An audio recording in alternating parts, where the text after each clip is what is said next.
Revenge on an animal abuser. One day, I was on my evening walk with my dog, and we came across a small dog standing in the middle of the street, shaking. Its hair was matted, it had mange, it was ridden with fleas, one eye was swollen and sealed shut with mucus, its nails were so long it was walking on the back of its paws, malnourished and quivering.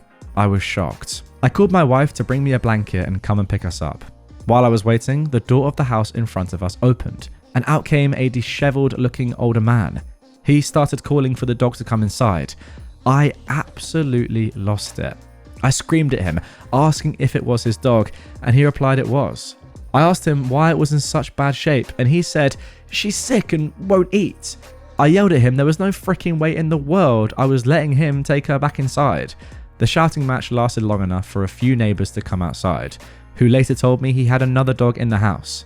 Eventually, my wife pulls up and I wrap the doggo in the blanket and go home. I looked up the name of our local no-kill shelter, but they were closed until the following day. Guys, if you don't know what a no-kill shelter is, and I had to look this up myself, it is an animal shelter that does not kill healthy or treatable animals based on time limits or capacity, reserving euthanasia only for terminally ill animals, animals suffering poor quality of life, or those considered dangerous to public safety, so only if they really have to, based on medical advice. But this no-kill shelter was closed until the following day.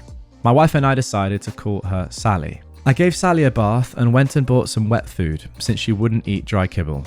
She devoured it. I set her up a nice sleeping area in the garage for her to spend the night. First thing in the morning, I took Sally to the shelter and called animal control and told them what happened. They went to check her out, took a statement from me, and ended up at his house confiscating his other dog. Unfortunately, Sally was put down due to the horrible shape she was in. She was also very old. Now, here is where the revenge begins. This old jerk's house was on the route I took to walk my dog twice a day. My dog liked to take a dump about 2 houses before we reached his. Perfect. Now, I didn't need to carry bags of poop all the way back to my house. I started tossing them on his roof twice a day. At first, he would climb a ladder around once a week to get them down, but eventually I broke his will to do that. This went on for about a year before I moved. His roof was covered in poop bags. I also printed out flyers with his address and pictures of how I found Sally and put them in all the neighbours' mailboxes. I live across town now, but every couple of months I ride by and toss a bag of dog poop on his roof to let him know I'm still thinking about Sally. That is phenomenal. Okay, there we go. Phenomenal revenge. And look, obviously, I've got to say well done to OP for doing this and continuing to do this. Not only looking after Sally, saving the other dog's life. That's what you did there as well. But also letting this guy know what a horrible person he is for as long as you possibly can by doing what you're doing. But I can't really get over the fact that this is just so sad. Like, the revenge is great, but it's just so sad. Why are there people like this in the world that do this to animals? I don't get it. Let's move on. Hell hath no fury like 2 women scorned. Say goodbye to all your stuff. 15 years ago, I had a boyfriend that I'd been with for 6 years. He moved to another city for work while I finished my studies, and then I'd moved there too. He was apartment hunting, subleasing in the meantime. He came home almost every weekend and during Christmas and New Year's. He found an apartment in January and invited me up to show it, and I prepared to move up, looking for a job, looking for new furniture, etc. Late February, I told him it's time to terminate the lease on the apartment in our hometown, when he suddenly broke up with me. I was shocked and very sad. He collected some clothes and his very expensive PC, which he'd built from scratch. It was his baby. 2 weeks later, he updated his profile picture on Facebook to him and another woman kissing. Obviously, they hadn't been dating 2 weeks. And I want to interject here, even if they had, that still would be cheating. You can't just form a relationship in 2 weeks without something happening before. I'm sorry, it's impossible. I called him and called him out on it, and he admitted to having met her 2 months ago. He was at the airport to travel abroad with his buddy for the weekend, so we didn't talk long. That same evening, I decided to tell the new girlfriend. I managed to find her on Facebook, and I wrote to her. She didn't believe me at first, of course, but I sent her texts, pics, I described their apartment in detail. Well, actually, it was her apartment, as it turned out. When I sent her a D-pic that he sent me with their bedroom clearly in the background, she said, "Okay, enough, I believe you." She told me they'd been dating for 8 months, not 2. She'd been in Africa for 2 months in December and January, which would explain why he was able to be with me for 2 weeks over the holidays and why he could invite me to see the apartment. We wrote a lot. He'd sent us the exact same Valentine's Day text. He'd bought us the exact same Christmas present, etc. You get the picture. After comparing notes, it was time for revenge. She cut up all of his clothes and left them in a pile on the floor. I told her about the PC and advised her to tear that effer to pieces. She hacked it with screwdrivers and hammers, and every piece was beyond saving. When he came home on Sunday, she tossed him out with nowhere to go, but not before showing him all of his possessions obliterated. Oh my goodness me. Look, the clothes are one thing, but destroying a man's PC, goodness me, there's no coming back from that. Very justified. I love it. I mean, I know it's obviously different for me because I use my computer to work and I'm just on my computer all the time. But I've spent a lot of time and money on this computer. In fact, it kind of broke down not too long ago and I was completely effed. Turns out I just had to buy another graphics card and install that. But I'm not really like a tech savvy guy when it comes to the hardware. And I found that challenging. Really challenging. But in this situation, I mean, it's completely justified. If I was doing this and I came back and one of my girlfriends had just destroyed my PC and I couldn't work and I couldn't do anything, I would have to hold my hands up and say, you know what, fair play, I deserve this. I honestly, like, I don't mean this, but genuinely, how do people do this? It's actually very impressive. Firstly, like morally, I don't know how you can have 2 girlfriends at the same time and they don't know about each other and you think that's fine and you just keep going with it. That's crazy to me. But secondly, like logistically, being able to keep up with it, knowing which conversations you've had with each individual, like sending the same messages to people, the same gifts as well. I mean, that makes it easier, but it's just crazy to me how people can do it. Guys, have you ever done something like this before? Get in the comments. How did you do it? I want to know. Not saying I'll do it in future. Of course I won't. But I just want to know because it's really interesting. My neighbor liked to clean. 2001. I had just moved to a quiet neighborhood where my children, 1 and 3 years old, could play outside safely and grow up with neighborhood children. It was also nice for my cats, 3, to finally be able to run around outside. After the first week, it was our first garbage day. Everything neatly in closed bags and in our personal garbage container. In the morning, we had to place the container on the side of the road with the rest of the containers on our street. So it was there at 7 a.m, after which I started cleaning my house. I had a white floor because I liked it, and that way I knew for sure it was clean. I mopped daily. I was still extremely clean at that time because of crawling children. Then I did the shopping, and when I got home, I was in shock after opening my front door. My entire hall was full of unknown waste. Pieces of glass, sharp metal lids, pieces of food, cartons, plastics, clearly stuffed through the mail slot. I already saw a number of neighbours looking at me expectantly behind their windows and in front of their house. It was clear that they knew more. After asking around, I was told who had thrown that garbage in my house. Conscious neighbour had done this with much fanfare. Something snapped inside me. A bomb in my frontal lobe and all decency disappeared from my mind. Steam from my ears. I cleaned out the trash and put the kids in the living room. Then I cleaned the cat litter box. Normally, I throw the entire contents in a bag, but now I was a bit more precise. I only scooped the poop and urine clumps out of the box and divided it evenly into 2 small bags. Those thin ones that tear quickly. I took the bags and went to the neighbour further down the street. I rang the doorbell and kept the bags behind me. The lady opened the door with a smug grin on her face. The door opened wide and I could quickly see her hall. On the right, a carpeted staircase. On the left, the open door to the living room. The hall continued for another 1.5 meters to the back after the stairs and door, where the toilet was. Everything was super clean. I asked her devilishly calmly if she'd put that waste through my mail slot. Her answer was yes, followed by the reasoning that because I was new here, that the loose waste that was lying around the place containers must have been mine, because before we lived here, that never happened. This was the moment that all the blood vessels in my eyes burst. The calm was gone. In a tirade of abuse, I made it clear to her that I had not been the polluter, and that if she had any decency, she could have spoken to me instead of jumping to conclusions and dirtying my house and endangering my crawling children and animals by dumping that waste in my house like that. With the message that if she liked to clean up so much, here, please. And I threw the 2 bags in her hallway. one against the corner of the stairs and the other on the doorpost of the living room. Everything, really everything, was covered in poop and the splattered clumps of cat urine. With a warning/promise that if she ever thought of doing something like that again, I would smash all her windows, I turned around and went home. Everyone had seen and heard everything. I never heard anything from that neighbor again. No one ever thought of doing something like that to me again. I can still enjoy the face she pulled when she saw the bags flying.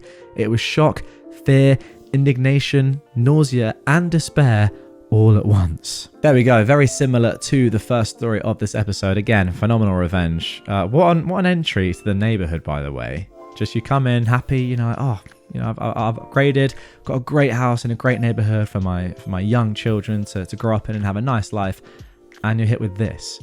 Like, it's disgusting. What an entrance. Also, her reason is a complete joke. Like, that's not a reason to do this because there's been litter in that area before. Where's the logic there? It's just insane. I don't really know what she's trying to do. Just like kind of dominate you or just show that she's the boss of this neighborhood or something. It's so weird. I've never heard anything like that before. But yeah, clearly she's a terrible person. I wonder if you could actually press charges because, as you say, she genuinely is like massively endangering your children. They could easily die. Like if you were in the house and she chucked all this stuff through the letterbox, they could die in so many different ways. They could choke on anything. They could, get a plastic bag on their head. They could like step in the glass. I mean, they're crawling everywhere. It's obviously going to happen. They're 1 and 3 years old.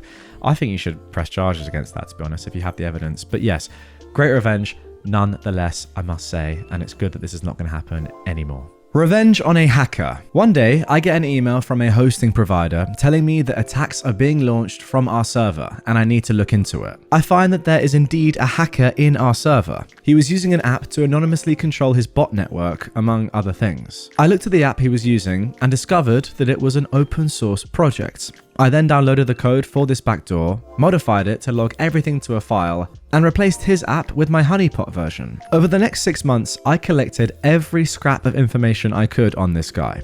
I then used that information to take over many of his online accounts, including his main email account. That was the account where he had registered all of his services to, so I was able to issue password reset requests for everything he owned. I gained control of 6 other email accounts, 24 IRC accounts, his Facebook page, his dating profile, numerous websites, and the backup site he used for his cell phone. I have his phone number, his mum's number, and his girlfriend's number. I know his address, his birthday, the schools he went to, even his favorite foods and music. After I took every single online account he had ever had away from him, I sent a nasty email to his internet service provider in an effort to extort yet more information from them. In that email, I said some very unkind things about the monarch of Indonesia and how I might smear the monarch publicly if I didn't get the information. The hacker disappeared immediately after that. I've looked for him at times over the last 15 years since, and he's not resurfaced. The Indonesian lese-majeste laws regarding insults to the monarchy are not to be trifled with. The prison term for such an offence is 15 years. Okay, that is the end of the post, but I still have some more questions. Hopefully the comments down below will clear things up.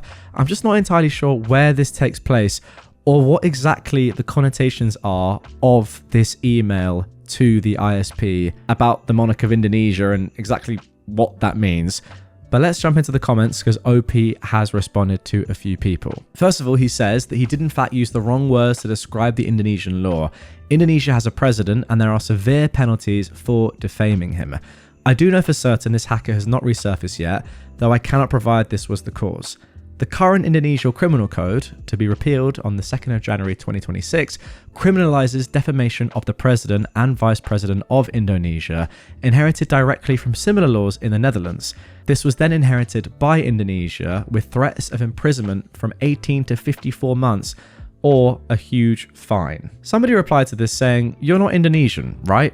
He's definitely wrong here, but sounds like you might have killed him." And then, just 40 minutes ago, at the time of recording, OP replied saying, "The idea that I may have gotten him killed is something that haunts me." Somebody else asked, what was the risk level to yourself by taking these actions? Are you in Indonesia yourself? And OP said, "I violated numerous national and international computer laws, and I've scratched Indonesia off of my travel list. but the only real danger is if I've harmed him. Then my past and current posts clearly show where I live. And finally, someone said, this is cool, I don't know, but it sounds to me a little bit like it was written by a 15-year-old that definitely doesn't know how to do any of that, but thinks they do. Also, this isn't really nuclear. A lot of people in the comments were a little bit dubious if this was real or not, just because it is a little confusing. But then a little edit below from the same commenter saying, okay, actually, he did in fact send me a link to a site that looks like what he described, although half of it isn't in English, so I'm not sure. But I guess I stand corrected. My bad. And then someone down below has said, speaking as a computer guy, this sounds pretty legit, except for the open source botnet, that is. But then OP responds to this saying, as a computer guy, you can appreciate that the hacker also altered my DNSG record to set my email server to some unknown IP address. Good times. And he didn't have a botnet on my server. He had something like a VPN that he used to hold persistent connections and control over IRC channels, which control bots. Pretty much, it seems to me, like reading through the comments, this guy knows exactly what he's talking about. And there it is. And just to round things off, OP goes into a little bit more detail in another comment, just saying exactly what he sent that previous commenter who was a little bit dubious, saying, there you go, I sent you a link to his old WordPress site that is still up, with his last post being from me with all the personal details and history of this hack. Sorry if 15 years in an Indonesian prison isn't nuclear enough for you. Somebody asked, well, why didn't you just post that here? OP says it's against the sub rules on doxing, but then again has sent it to that person. Now, look, I don't have that. I can get it. I'm not sure exactly what it will do. I mean, I can message OP and try and get it for the video. Let me know down below if you guys want to see that in future. I'm not sure if I should necessarily be sharing that sort of information because, you know, again, that is doxing. But look, you can see on screen, if you are watching this on YouTube, that OP is actively sending this to people as evidence of this entire thing being legit. And to be honest, I can't quite believe how serious the ramifications are of what he's done for this hacker. But one thing's for sure, it's definitely nuclear, looking at the fact that you could be in prison for 15 years. Okay, so there we go. I hope that wasn't too confusing. I just wanted to give some more context there to prove that this story is real, because if you don't have that additional context that's provided by OP in the comments down below, I can kind of see how you might think that it's not 100% legit. I mean, it does sound a little bit weird. Just to sum up what I think has gone on there, I think he sent that email to the guy's ISP on his email. So he's hacked into the hacker's email and has sent that to the ISP. And then in that email, OP has included some very unkind things about the monarch of Indonesia. So there we go. Yeah, very interesting stuff. And yeah, as I said, just wanted to give some more context there so that you guys know it's legit, because I know quite a few times on this subreddit, we see stories that, let's be honest, probably aren't 100% true. I don't mind a little bit of exaggeration, but it's nice to know that when you do see a story like this, it is legit and it did happen and OP has the evidence. But yeah, there we go. Get your comments in on that final story. Did you understand it? Was it a little bit too complicated? Did I make it clear? I'm not sure I did. But yeah, let me know.